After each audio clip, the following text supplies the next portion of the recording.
മേഘങ്ങൾ.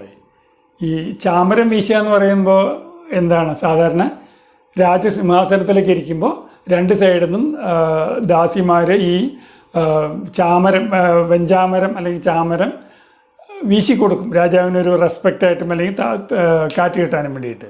ഇവിടെ ഈ വെളുത്ത മേഘങ്ങളുണ്ടല്ലോ, വെളുത്ത മേഘങ്ങൾ പല പല ഷേപ്പിലുണ്ടായിരിക്കാം.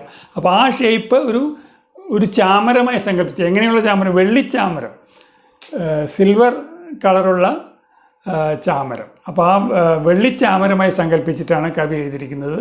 വെള്ളിച്ചാമരം വീശുന്ന മേഘങ്ങളെ ഉഷസ് ഒരു ഗംഭീര സംഗതിയായി സങ്കല്പിച്ച് അതിന്, അപ്പോൾ ഒരു രാജാവ് വരുന്നതുമായി തന്നെ അതിന് വെള്ളിച്ചാമരം വീശുന്നത് മേഘങ്ങളെന്ന് കവി പറയുന്നു.